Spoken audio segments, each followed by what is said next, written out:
Okay, so I'm trying to get this ready to go. Okay, here's how I'm gonna do it. Okay, so this is Beowulf reading the battle with Grendel. Remember last reading Hrothgar's friend Unferth, or really his kind of right hand man. Unferth had drunkenly insulted Beowulf and questioned whether he was actually that strong. Beowulf had responded by saying, "Yes, he is that strong." Okay. Then he trashed him, and then Hrothgar loved it and felt comfortable that Grendel would finally be defeated by Beowulf, and now Beowulf is ready to fight Grendel. And here at the mead hall, they are baiting him by having a bunch of Hrothgar's men go to sleep. It's going to look like food to Grendel. He's going to show up. Let's read it. The feast ends. Beowulf and his men take the place of Hrothgar's followers and lie down to sleep in Heorot. Beowulf, however, is wakeful, eager to meet his enemy. The battle with Grendel. Out from the marsh, from the foot of misty hills and bogs, bearing God's hatred, Grendel came, hoping to kill anyone he could trap on this trip to high Heorot. He moved quickly through the cloudy night, up from his swampland, sliding silently toward that gold shining hall.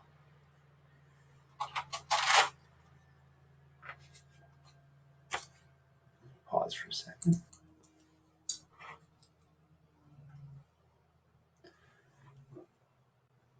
Toward that gold shining hall. He had visited Hrothgar's home before, knew the way, but never before nor after that night found Heorot defended so firm, reception so harsh. He journeyed, forever joyless, straight to the door, then snapped it open, tore its iron fasteners with a touch, and rushed angrily over the threshold. He strode quickly across the inlaid floor, snarling and fierce. His eyes gleamed in the darkness, burned with a gruesome light. Then he stopped, seeing the hall crowded with sleeping warriors, stuffed with rows of young soldiers resting together. And his heart laughed. He relished the sight, intended to tear the life from those bodies by morning. The monster's mind was hot with the thought of food and the feasting his belly would soon know. But fate that night intended Grendel to gnaw the broken bones of his last human supper. Okay, pause there. Make sure you've got it. Go back and read something else if you need to. Eyes were watching his evil steps, waiting to see his swift, hard claws. Grendel snatched at the first geat he came to, ripped him apart, cut his body to bits with powerful jaws, drank the blood from his veins, and bolted him down, hands and feet. Death and Grendel's great teeth came together, snapping life shut.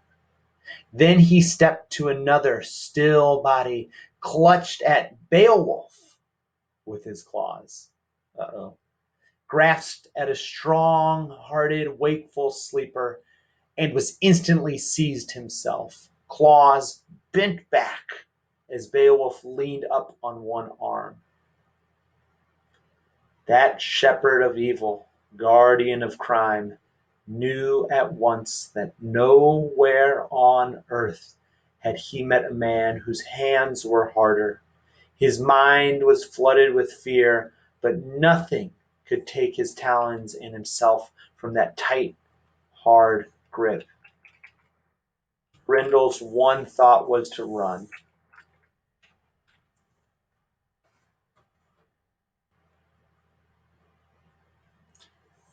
Grendel's one thought was to run from Beowulf, flee back to his marsh and hide there. This was a different Heorot than the hall he had emptied.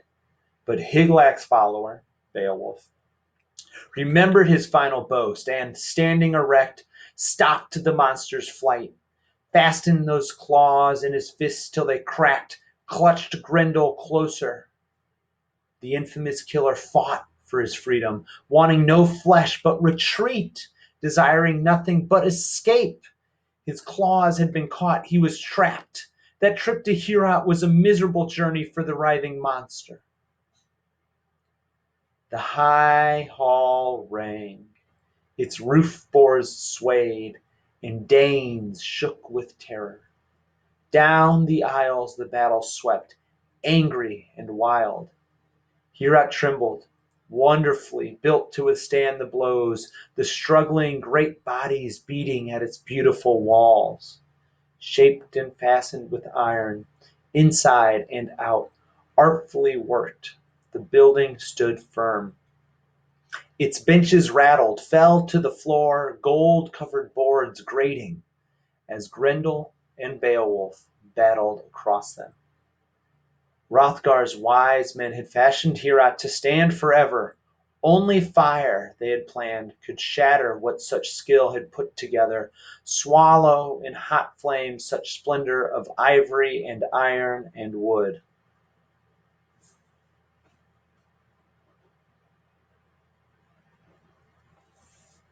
Suddenly, the sounds changed. The Danes started new terror, cowering in their beds as the terrible screams of the Almighty's enemies sang in the darkness, the horrible shrieks of pain and defeat, the tears torn out of Grendel's taut throat, Hell's captive caught in the arms of him who of all the men on earth was the strongest. That mighty protector of men, meant to hold the monster till its life leaped out, knowing the fiend was no use to anyone in Denmark.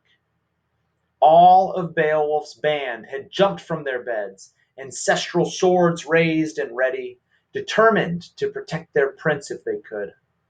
Their courage was great, but all wasted. They could hack at Grendel from every side, trying to open a path for his evil soul, but their points could not hurt him. The sharpest and hardest iron could not scratch at his skin, for that sin-stained demon had bewitched all men's weapons, laid spells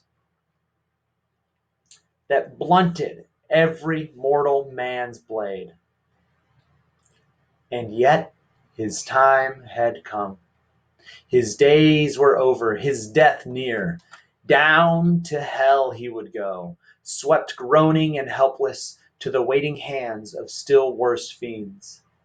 Now he discovered, once the afflicter of men, tormentor of their days, what it meant to feud with Almighty God.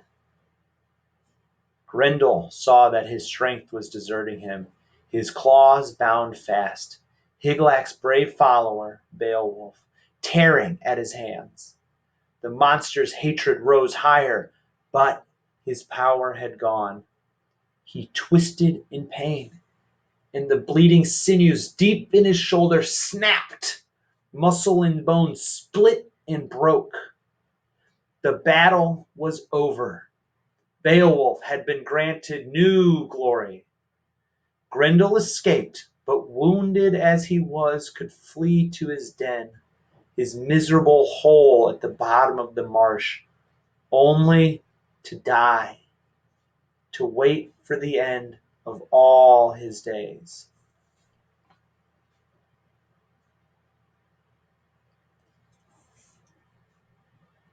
And after that bloody combat, the Danes laughed with delight. He who had come to them from across the sea, bold and strong-minded, had driven affliction off, purged Heorot clean. He was happy now with that night's fierce work. The Danes had been served as he'd boasted he'd served them. Beowulf, a prince of the Geats, had killed Grendel, ended the grief, the sorrow, the suffering forced on Hrothgar's helpless people by a bloodthirsty fiend. No Dane doubted the victory, for the proof, hanging high from the rafters where Beowulf had hung it, was the monster's arm, claw, and shoulder, and all. He took his arm and put it up on the wall to show it off.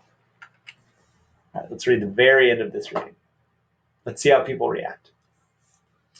And then in the morning, crowds surrounded Heorot, warriors coming to that hall from faraway lands, princes and leaders of men hurrying to behold the monster's great staggering tracks. They gaped with no sense of sorrow, felt no regret for his suffering, went tracing his bloody footprints, his beaten and lonely flight, to the edge of the lake, where he dragged his corpse-like way, doomed and already weary of his vanishing life. The water was bloody, steaming and boiling in horrible pounding waves. Heat sucked from his magic veins, but the swirling surf had covered his death. Rest in peace, Grendel.